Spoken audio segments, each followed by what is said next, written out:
All right, we've got the biggest travel weekend of the year coming up, and the TSA really feeling the heat. The Air Transport Association predicts 2% fewer people will fly during the Thanksgiving holiday because of the TSA's invasive and time-consuming security tactics. So, is it time to re-privatize airport security or do smarter profiling? Our freedom fighters return. Radio host Nancy Skinner, Fox Business energy analyst Phil Flynn, and Reason Magazine editor-in-chief Matt Welch. Phil, first to you. We know that there's been a real problem with racial profiling. We're not talking about that. We're talking about smart profiling. And I got to tell you, what's been going on is ever since 9/11, the Fourth Amendment has been really pounded into the sand. That's probably an overstatement, by the airport security, with unreasonable searches. You know, what we're seeing pre-9/11, what we're seeing now, pre-9/11, would have been unreasonable. Now it's reasonable. People have become accustomed to it. Are you worried about that? I am worried about that. And to be honest with you, I do think that we do have this fear here about racial profiling and the difference between smart profiling. And that's the bottom line here. Listen, you know what? Right now, you know, we have this total massive search of everybody that doesn't make a lot of sense. I think we need to train our people to realize it would be smart profiling. And that doesn't mean you would just, you know, take one group and profile them. You have to use experience. You have to use smarts, and you have to change it up as well, because you've got to keep the terrorists off guard. If they're expecting you to profile one group, you've got to go the other way. I think the bottom line is we've got to give better training and more confidence, in our security to make sure that they're doing things the right way. Matt, you know, to Phil's point, there's no going back once privacy rights and other rights are eroded. Society tends to grow accustomed to it. Just take a look at what's going on in Venezuela or Cuba.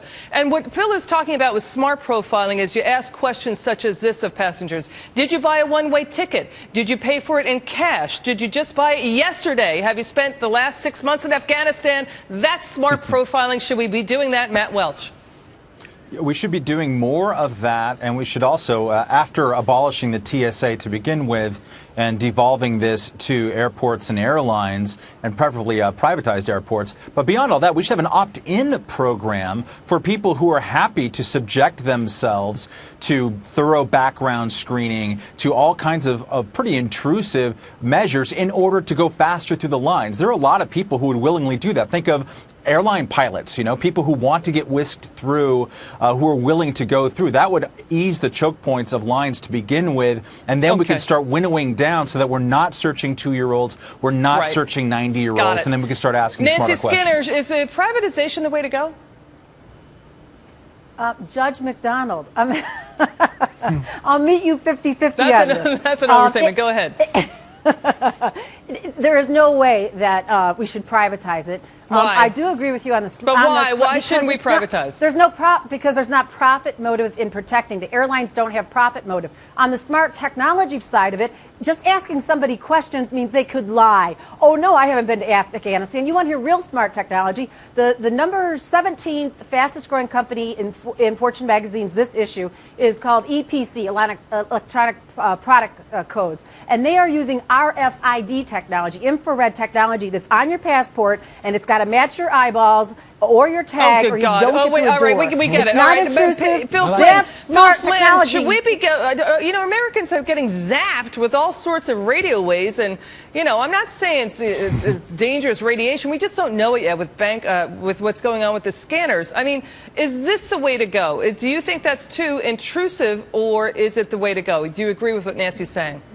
Well, I do agree with Nancy to a certain extent. I think that technology is going to make us better. To be honest with you, I think using technology for safety is the way to go, absolutely. But at the same time, you know, when we talk about privatizing, listen, bottom line is after September 11th, we realize that it is the federal government's job to keep the airs safe over America. And to be honest with you, I would, you know, if the government wants to privatize it, it definitely has to be monitored very carefully, because ultimately every American has an interest. It's not just the people getting on that plane. You know, Matt, what do you make of Nancy's point that if you just do smart profiling, people would just lie? They'll say, no, I didn't pay in cash. No, I didn't buy the ticket just yesterday. What do you make of that? Well, I make of it more than I do the idea that we should all subject ourselves to RFID technology and have our eyeballs scanned at the airport. I'm hoping They're on not your to live in that. passport. They're on every passport right now. Universe. However, yes, of course people lie, but there's also, we have knowledge of people. We have stamps in their passports. We know a lot more about what you and I have traveled recently than we actually should feel comfortable with. So, and you know, trained people in airport situations can tell when someone's lying a little bit. You know, you quicken up, you Nancy, blink a lot. There are physical tells. Right, I got it. Nancy, now to the point, to Matt's good point about the stamps in the airport.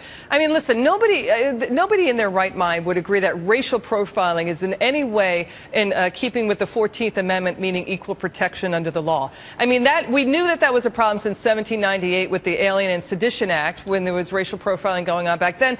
This country is well aware of the problems with racial profiling. Looking at the stamps on a passport, could anybody conjure up an argument saying that, look, this is equivalent to racial profiling, and then you're in the thicket again?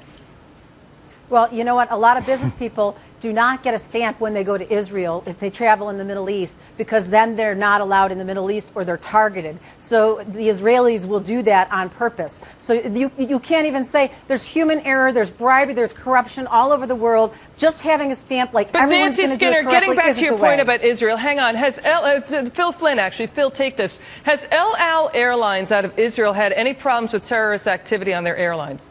They have not. I mean, they have one of the best track records in the world. You know, the question is, do we want to go that far? You know, and that's one of the issues that we have to worry about. And there is that fine line. I mean, that goes back to, you know, to the beginning of this country and the Constitution. There is that fine line. I believe that there is a way to do it safely. We do have a responsibility to do it. And I think using new technology is the way to do it. It may be a little bit invasive, but if you think it is, you can always take the bus. So, Phil, do you have brown eyes? They're probably going to turn blue with those infrared scanners that Nancy's for. It's those beady eyes. Those beady eyes you got to watch out for. Those are the guys that need the scan. Oh, man. Oh, little eyeball profiling. Love you, Phil Flynn. Hey. And Matt and Nancy are always terrific. The Freedom Fighters, always smart bunch there. Now, next up,